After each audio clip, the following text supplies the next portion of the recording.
Hey, you, I need you to hit the subscribe button below.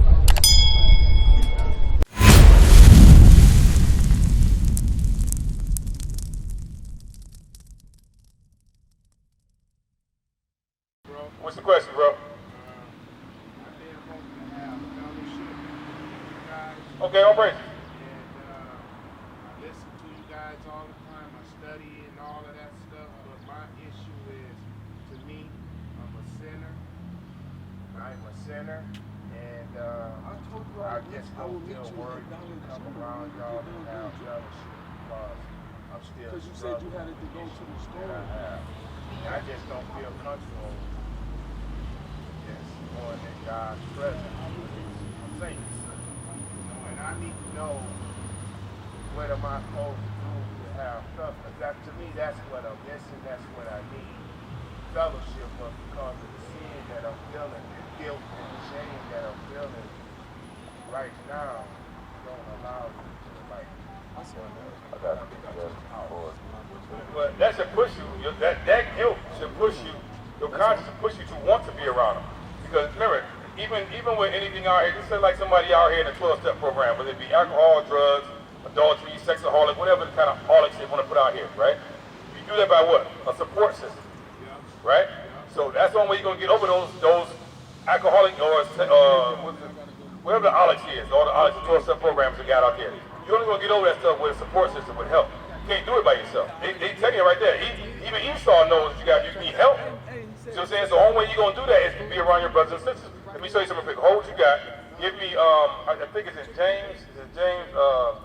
No man can say he sinneth. He don't sin. First John. That's what I want. No man say he sinneth. Can say he don't sin. I say 1 and 4, 1 and 8. Yep. Read that. 1 John chapter 1 verse 8. Read. If we say that we have no sin, we deceive ourselves. Deceive ourselves. We all got sin. It's a battle every day. Stay right with God. You know what I'm saying? It's not an easy thing. Some stuff is easy to get rid of, and some stuff God leaves you just so that you can keep yourself humble, so you don't feel like you're powerful or above everybody else. So none of us think we're above anybody.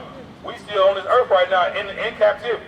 None of us is above. We are here trying to teach, so that hopefully that God is showing some mercy upon us, so He don't allow the devil to come upon us. You know what I'm saying? So we need to do what He need to be telling us. But the thing is, there is no man that doesn't sin. We all have sinful thoughts. The thing is, we're not supposed to act on them. We just got to finish it out. If we say that we have no sin, we deceive ourselves, and the truth is not in us. So the truth that means the law is not in us. You can't deceive ourselves and say we don't battle with things, right? We all deal with stuff, man. But to say that the stuff I'm dealing with keeps me from being around the congregation, how you gonna get your support? How you gonna get your question answered? You see what I'm saying? How you gonna get past what you're going through unless you talk to somebody? Find you a counselor. Find somebody talking. Because I guarantee you, that's why. God chose us at the bottom of the earth. Give me that first. I'm not gonna catch a whole lot of stuff. First Corinthians, chapter 1, about how He chose the low things of the earth. Because I know where your school at. I've been trying to get up in there. That's on you, man. 4 o'clock. Come on through. That's on you. See, the thing is, you can't say I have a dollar with something and then not fight. You gotta fight. You know what I'm saying? Whatever it is, it be cigarettes, drinking, sex, women, adultery. You gotta fight, bro.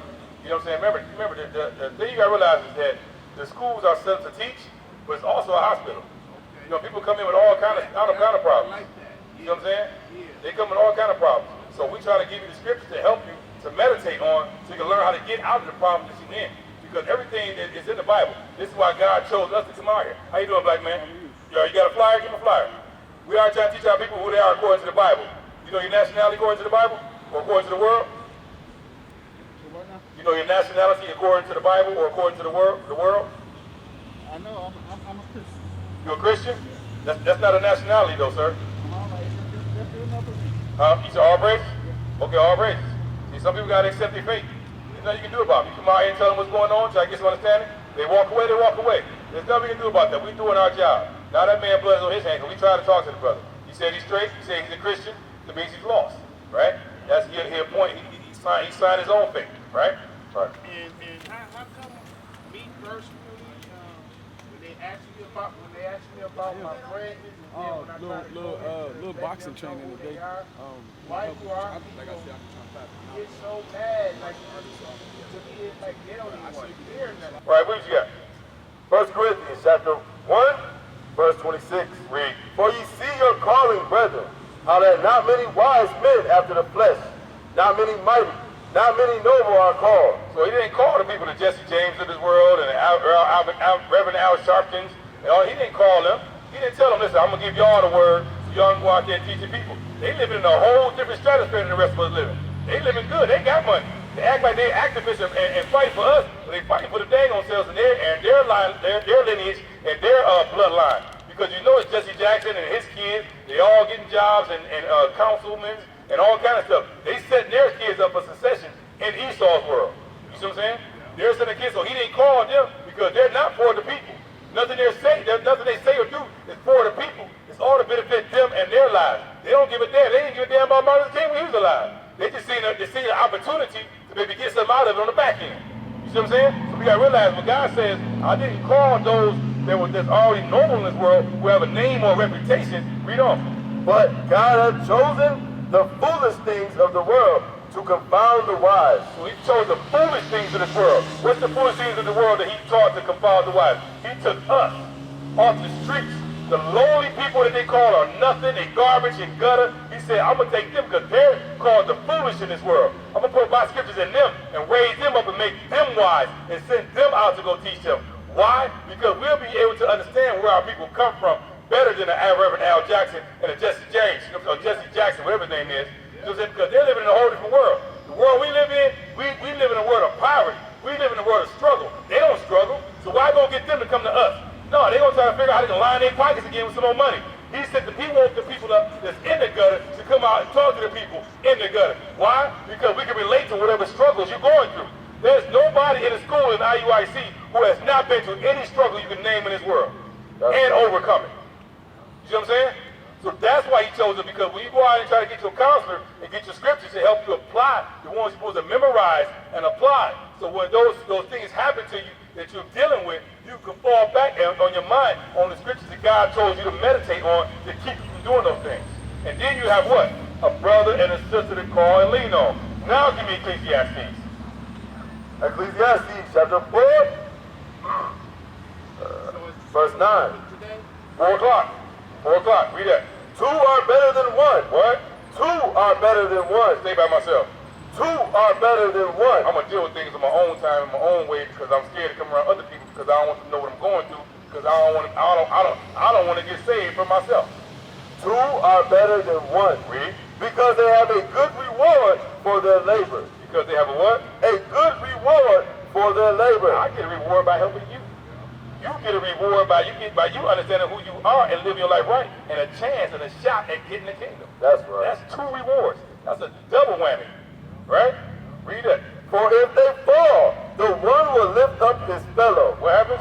For if they fall, the one will lift up his fellow. Hey man, I'm struggling with this and that, man. I'm calling you because man, I need somebody to talk to more in scripture because I'm dealing with something, man. So I'm calling you for this, man. Lift up the other one. You know what I'm saying? How you gonna get your support system if you ain't around your brothers and sisters? You know what I'm saying? No matter what it is. And the thing is, we get built up from everything. And some of us have a strong nature, some of us have a weak nature. You get built up from that thing. You know what I'm saying? You get taught how to become, remember, the way that the Willie Lynch syndrome and slavery and all this stuff happened to us right now, all this stuff happened to us to make us weak. So a lot of us are born with a weak nature. And we have to put off that thing, right? Give me that put off the weak nature. It's a rock. This is something we learn as we come into knowing that we Israelite men and we Israelite women and Israelite children. Something we have to learn in coming into this truth that we need to apply, because God don't fear nobody because he is God. All should fear him, right? Yeah. All should fear Christ, right? And if we're his kids, all should fear who? Jesus and us. Yahweh Shai and us. And us. Because they know why they fear us, because they know we about to be back in control. We about to be back on top under Christ. Right? Read that for me. 2nd Ezra chapter 14, verse 14. Yep. Let go from thee mortal thoughts. Cast away the burdens of men. Burdens of man and mortal thoughts mean our own understanding. What we think, like you said earlier, I don't want to come around everybody else because I'm in sin right now. You know what I'm saying? I'm dealing with some stuff. God said cast that away, man. That's a fearful nature. That's a weak nature. Because if you'll mess around and not ever come. And then Christ crack that sky, where you going to be at? You're done. You be sitting at home in your sin with fringes on, burning. You know what I'm saying? Our river's going to be out of here. Because we came together. We learned how to come together and heal together. see what I'm saying? That's what we're trying to do, because we know that every man has a different mindset out here. You see what I'm saying? And the thing is, we all have to get into the mindset of God. All in one mind, one unity. So that means we don't sit there and have brothers come in that's weaker than us and dog them out and push them down. No, we need to take time to build that brother up and get him to where we get, so that you'll be on this side of the side someday. You see what I'm saying? Yeah, it takes time to get you there. So that's why you come in, be around your brothers, so we can figure out where you at and get you to that point. You see what I'm saying? And it takes time. It's not overnight. And some people come in eager, ready to rock and roll. And it's like we tell you, learning milk. You know what I'm saying? Come congregate, you get to know you, get to know your spirits. And what happens is you end up knowing your family. Because we family. You know what I'm saying? This is your world within a world. So you can reach out to anybody. Read what you got. Put off now the weak nature, and set aside the thoughts that are most heavy unto thee, Worries. and haste thee to flee from these times. Fear. Put off that stuff, man. Worry and fear, we do not need it, man. We do not need it in our lives. Put that thing off, because God does not want fearful people in charge of things that He set up. So we have to learn how to get out of that fearful spirit, put on the manly spirit, put on the Word of God, live in that, grow in that, be around our brothers and sisters so we can learn how to get out here and teach our people. You know what I'm saying? And the things, like I said, it's about family. It's about growing together, learning together. Even your family in the world, you had all kind of, your family in the world, you got all kind of stuff going on. But y'all still did what? Y'all still came together as a family. Am I wrong? Am I wrong for being out here, especially when I'm out here in the world, and knowing who I am now? I walk differently. I think differently. I feel like, yeah, I'm above all these other nations. Ain't nothing wrong with that. And that's just how I look at it now. You know, when I see certain certain races, I guess you could call it, I look at them now like, hey, I'm better than you. Please bow down to me. All right. And that's the way I just look at it when I go to work. You know, I mean, at one time, when I came into this truth, I used to look at white people like they was like this, and now I look at them like they way down there, and I just like, y'all know how to be is what y'all gonna do. I mean, I do it in the right way because I know I gotta be out here. Right. But I do it in the right way, but I pretty what you mean by the right way? Like you say something to them, you explain that to them, and you explain that to them, and there's something that's gonna happen? No, it's just the way I carry myself. Okay. You know what I'm saying? The way I carry myself like no better than you. Yeah, and there's nothing wrong with that. The thing is, I don't, as being Israel, we are above the other nations. The Bible says so. I don't beat it into their heads or nothing like that. It's just. Do you mention it? To my own people, I do. Okay. At work? At work. Okay. But then how they look at you after that? To me, I don't understand why our people don't want to hear this word. They don't want to hear it. Right. It's prophesied. Right. Me up because I'm like, don't you see what's going on out here? I mean, it's supposed to happen that way. That's why we are here all the time. You think we don't see it? People rap all the time, waving their fists and pumping their fists in the air. Yeah, right on, man. But we ain't seen none one of them at the school. None one of them at the school, but they right on. You gotta realize some of us are appointed to make it to the kingdom and some ain't. Even Israel. What you got for me? What you hold? Matthew 10, 16. Yeah, give me that. Book of Matthew, chapter 10, verse 16. Read. Behold, I send you forth as sheep in the midst of wolves. Right, so you gotta realize that we know that the wolves are the other nations. The wolves are the Edomites who run things, Arabs, wherever you work for. We are amongst the other nations right now. So we have to make sure that he's letting us know. We have to be, we are sheep, which means we are easily slaughtered, we are easily controlled, we are easily told what to do amongst the wolves because they dominate, they control, right? So he says, I send you out as sheep among the wolves. Read. Be ye therefore wise as serpents and harmless as doves. So you have to be wise as a serpent and harmless as a dove, which means you have to be smart in how we do things. You have to move in a certain way. If you got that pride on you that you know you're Israel, that's fine. You know what I'm saying? Because you know you're Israel. That's the whole part about knowing you and waking up. That's the pride they don't want you to have, that you know you're God's chosen people. And sooner or later, they're going to be back under you. Once you say the name Israel, or they know you Israel, they know. They already know. You ain't got to tell them. Because they're the ones who are taught not to, they're taught what not to teach us. So they're taught what not to teach us. That means that they know who we are. But I know that the upper shalons or whatever, I know they know who we are. But on an everyday basis, like when I go to work, average white person, he don't know. He asks me also, hey, where are those rings? Well, you got to remember that there's those that run the world and there's those that just live in the world. So even though they own races, in order for this thing to happen, they had to fool everybody. Give me that in Revelation, man. Revelation, I think it's 12. Because this country really has Deceiving the devil, deceive the whole world. deceived everybody in this country. You know what I'm Right, but that's prophesied in the Bible. We read that in Revelation. We're about to get it right now. Where it tells you the devil was going to deceive the whole world anyway. I think it's 12 and 18 or 12 and 11. And listening, 12 and 8. Try 12 and 8. that's why I need to come to school, because listening to you guys, I found out that the word devil really just means white man. You mean deceiver? Deceiver. Deceiver. You know what I'm saying? Right, so the devil could be the white man or the black man. Yeah. Because we got black devils too. But these kind of words is what I'm saying, that I'm starting to realize Right. they mean something different. I'm like, Right. I need to get to Your vocabulary changing because you start to learn what things mean in your face. Read that. Revelation chapter 12, verse 9. This is going to the question you asked about, you saying about how the 1% know what's going on, but then the average everyday Caucasian or white person or Chinese person, they don't know what's going on. They're learning as we're learning, right? They're learning who the true people are, right? So someone's saying, hey, what's the French? Because they don't know. This is why. Read. And the great dragon was cast out, that old serpent called the devil and Satan, which deceiveth the whole world.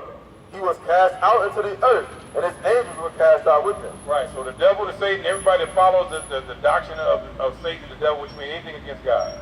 Anything against God. So you follow the devil. The thing is, you gotta realize that in order for him to deceive the whole world, to deceive the Israelites, he had to deceive everybody by saying Jesus is white. God is white. The angel's white. He had to even deceive his own people into believing that. You see what I'm saying? That's the only way for it to work. In order for it to work, the majority of the masses have to fall subjected up to what they preaching, so that way it keeps us in one mindset, keeps them in one mindset, and it keeps those who are in control of the world in a whole different plateau. But we talking right now. And keep them in control. But I don't know exactly what you're saying is right, but are we talking about the real devil now? What do you mean? As far as deceiving the whole world. Well, you know, Satan's an angel, right? Yeah, that's what I'm talking Right, about. right. We talking about him right now? No, the red dragon is in reference to the white man. Red dragon is similar to Genesis 25:25. Red people. Red dragon. Get it? Right. It's a similar to them. So it's saying that great dragon who deceived the whole world. Who deceived the whole world? The Edomites. There you go. So they put a white Jesus out, and everybody worships a white Jesus throughout the whole world, and he deceived the whole world. Who was the damn devil? Definitely the All Edomites. Shalom, Israel. This is Bishop Nathaniel. I want you to know that you can view all our Sabbath classes live on IUIC TV. That's right, I said on IUIC TV. Download the app today. Shalom. We used to scream Black Power while Heron was pushed. But at the end of the day, nothing's in vain. IUIC has been given a vision. The tents of Judah has risen. Many has attempted the mission, minor murmuring, omitting, and missing the mark. Just reading that he had the flame of fire in his eyes gave us the spark. We on Paul's mission. We out on the road, purple and gold, from Mexico, Cuba, Haiti, Ghana, Sierra Leone. 144,000 boots banging, concrete crackling. These are our men repented at heart. The scriptures is proof. IUIC, we deliver the truth.